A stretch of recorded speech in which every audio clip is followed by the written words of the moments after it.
There's also a lot of hate, and there's a lot of vitriol and conspiracy theories, and those attract a lot of eyeballs too. And so if you're a brand and a business, why would you feel safe advertising? I think that's an appropriate question.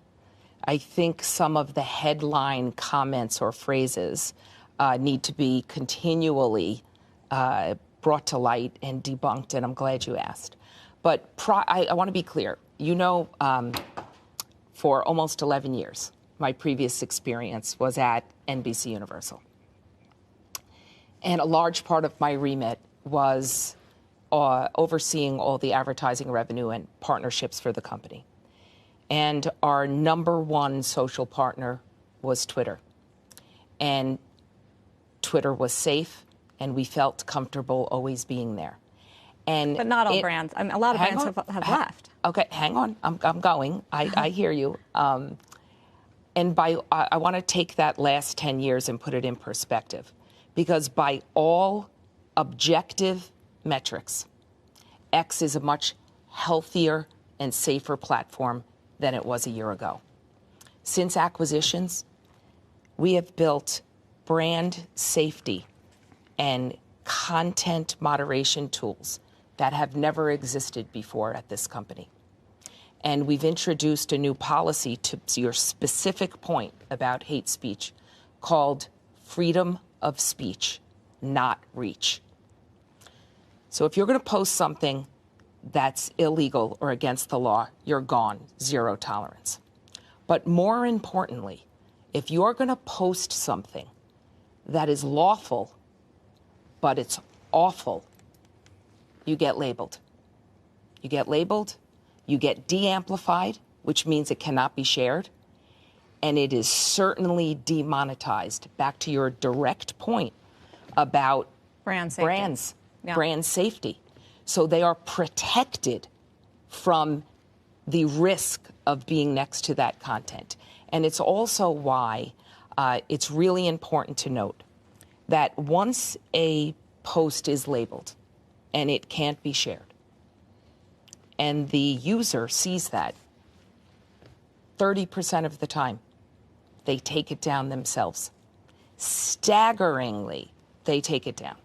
And that reducing that hateful content from being seen is one of the best examples how X is committed to encouraging healthy behavior online. And today, I can confidently sit in front of you and say that 99.9% of all posted impressions are healthy. How do you define healthy, though? Is porn healthy? Are conspiracy theories healthy? It goes back to my point about our success with freedom of speech, not reach. And if it is lawful, but it's awful, it's extraordinarily difficult for you to see it. But how many millions of people follow Kanye West? Lawful but awful. And he's allowed back on. Kanye, who hasn't rejoined the platform yet, but is planning to do so, will operate within the very specific policies that we have established, that we're clear on, that everyone who's watching this or listening on Spaces can access themselves. And we have an extraordinary team of people who are overseeing, hands on keyboards, monitoring all day, every day, to make sure that 99.99% of impressions remain at that number. But we also have to remember what's at the core of free expression. You might not agree with what everyone is saying. We want to make it a healthy debate and discourse, but free expression at its core will really, really only survive when someone you don't agree with says something you don't agree with. And what a great place we would live in if we were able to return to a healthy, constructive discourse amongst people that we don't agree with. So labeling certain people or deciding certain people are good or bad is not a universal thing, because there are some people that disagree with us.